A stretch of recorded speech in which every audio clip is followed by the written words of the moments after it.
एक नई वीडियो के साथ आज मैं फिर हाजिर हूं, आपका होस्ट दोस्त विक्रांत जोशी। आपका स्वागत करता हूं मेरे रिव्यू मास्टर में।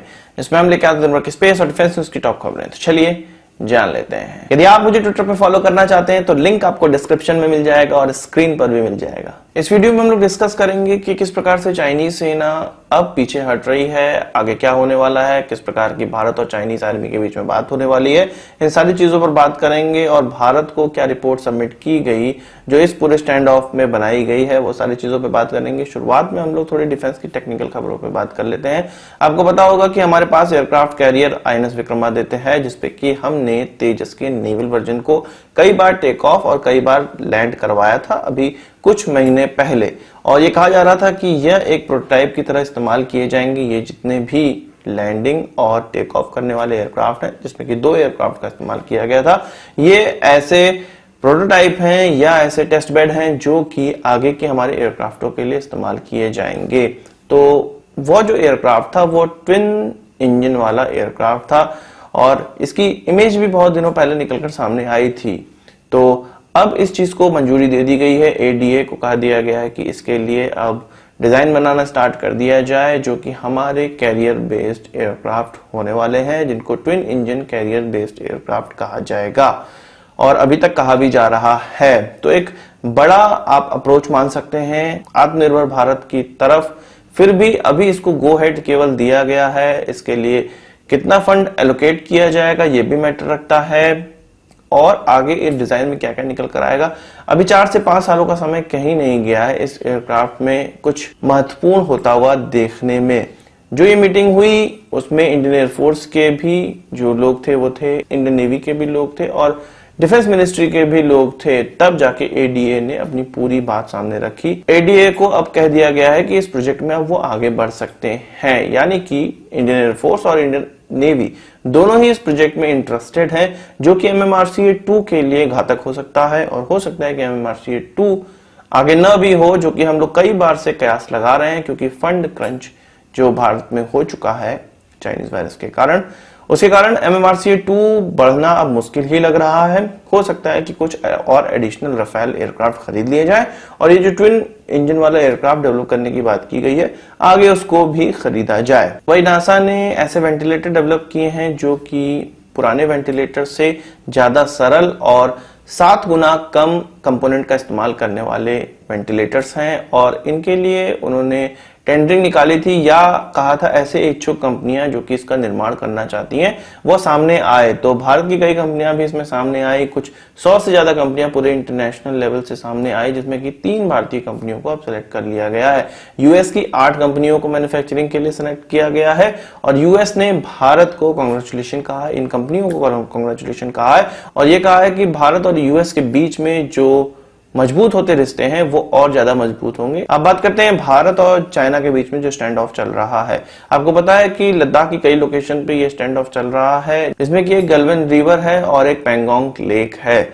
गलवान रिवर पे भी 3-4 जगहों पे इस प्रकार के स्टैंड ऑफ चल रहे हैं, जिसमें कि एक ऐसी लोकेशन है जहां पर अब चाइनीज आर्मी कहा जा रहा है कि 2 किलोमीटर पीछे जा चुकी है और भारतीय आर्मी 1 किलोमीटर पीछे गई है। यह विवादित क्षेत्र है और यहाँ पर कुछ बफर जोन लगाया जाता है कि इस जोन में केवल पेट्रोलिंग हो सकती है, डिप्लॉयमेंट आर्मी का नहीं हो सकता है या किसी भी प्रकार का कंस्ट्रक्शन नहीं हो सकता है। पर वहां पर चाइनीज आर्मी घुस आई थी और जिसको ये माना जा रहा था कि भारतीय सीमा में वो घुस चुकी हैं और एक्चुअल में वो भारतीय सीमा ही थी, क्योंकि हम जिस सीमा को मानते हैं वो अभी चाइना के कब्जे में है और चाइना जिस सीमा को मानता है वो भारत के अंदर है। तो इस हिसाब से वो भारतीय सीमा ही थी और चाइना उसके अंदर घुस आया था। और ये 2 किलोमीटर पीछे हटने की जो बात है, इससे लगता है कि चाइनीज 2 किलोमीटर भारतीय सीमा के अंदर आ गए थे, जिसके विरोध में या जिसको रोकने के लिए भारत भी इन जोन्स में घुसना स्टार्ट कर दिया और हो सकता है कि वो 1 किलोमीटर घुसा हो, इसलिए अब भारत को पीछे हटना पड़ा 1 किलोमीटर। तो कुल मिला के दोनों ही सेना आपस में 3 किलोमीटर पीछे हट चुकी है। पर ये केवल एक लोकेशन की बात मैं आपको बता रहा हूं। एक्चुअल में कुछ 6 तारीख को 6 जून में भारत और चाइना के लेफ्टिनेंट जनरल लेवल की बात होने वाली है। इससे पहले 2-3 मीटिंग और हो चुकी हैं पर उसका कोई निष्कर्ष नहीं निकला था। इसमें इन्हीं सब मुद्दों पर बात होने वाली है जो स्टैंड ऑफ हो रहा है। पर इसमें कहा जा रहा है कि जो गलवान रिवर की जो बात है वो इसलिए नहीं की जाएगी कि यहां पर कभी भी विभाजित क्षेत्र नहीं रहा था। इसमें केवल चाइनीज घुसपैठ की वजह से ही पूरा का पूरा जो सिनारियो है वो बना है। इसके अलावा हमारे कंस्ट्रक्शन की वजह से भी वहां पर सिनारियो इस प्रकार के बने हैं जिसको चाइनीज लोग पसंद नहीं कर रहे हैं।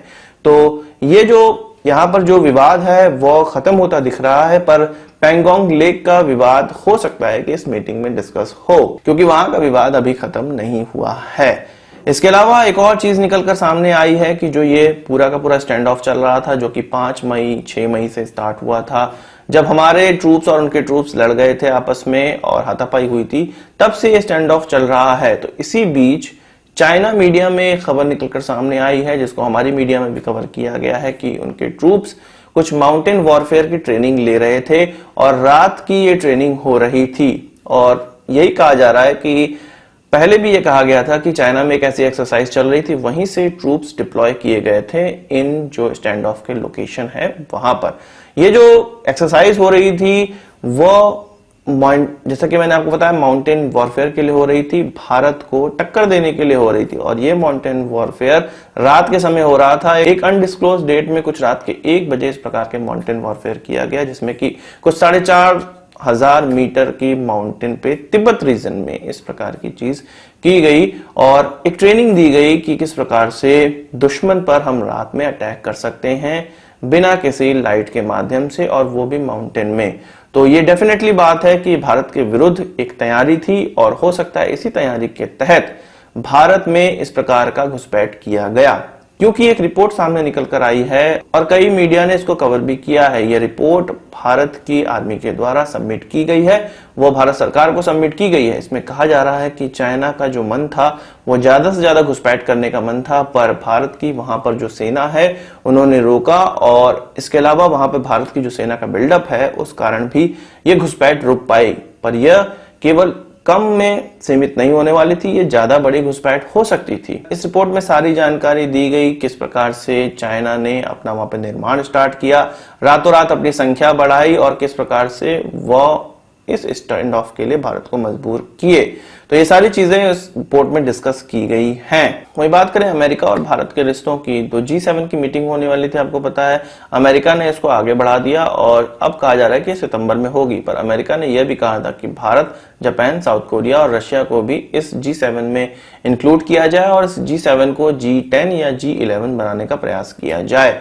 तो भारत ने इसका स्वागत किया है और कहा है कि जरूर इस प्रकार के जो टॉक है, जो समूह है, उसका भारत हिस्सा बनेगा। पर वहीं रशिया ने यह कहा है कि इस प्रकार का जो समूह बन रहा है वो चाइना के विरुद्ध बन रहा है और चाइना को इस समूह में एक्सक्लूड करने से इस जो समूह का महत्व है वो कम हो जाएगा। वो इसलिए कम हो जाएगा कि चाइना को एक्सक्लूड करने से एक बहुत बड़ी जनसंख्या एक्सक्लूड हो जाती है, जिसकी चाइना अगुवाई करता है। और यदि चाइना को एक्सक्लूड किया जाता है तो यह पूरे विश्व के लिए जो इस ग्रुप का महत्व है वो कम हो जाएगा। उन्होंने यह भी कहा कि जो G20 समूह बना हुआ है वो विश्व को ऑलरेडी बहुत अच्छे तरीके से कवर कर रहा है और इस प्रकार के G10 और G11 की कोई आवश्यकता नहीं है। हालांकि उन्होंने इस मूव को सपोर्ट किया है, पर इसमें जो चाइना का एक्सक्लूशन है उसको कहा है कि ये नहीं होना चाहिए। तो जाहिर सी बात है रशिया अपने एक ऐसे कस्टमर और ऐसे आइडियोलॉजिकल मित्र की अगुवाई कर रहा है इस लेवल पे, और यह जाहिर सी बात है कि रशिया हमेशा चाइना को ही चुनेगा यदि विश्व में किसी इस प्रकार के टॉपिक की बात आएगी। तो वहीं इस खबर से चाइना का भी प्रतिक्रिया सामने निकल कर आ गई है। उनके फॉरेन मिनिस्टर के जो सेक्रेटरी हैं, स्पोक पर्सन हैं, उनके द्वारा ये कहा गया है कि ये जो छोटा मोटा अमेरिका की अगुवाई में चीजें की जा रही हैं, छोटा सा समूह बनाया जा रहा है, ये चाइना के विरुद्ध कुछ नहीं कर सकता है और इसका कोई भी महत्व नहीं है चाइना के विरुद्ध।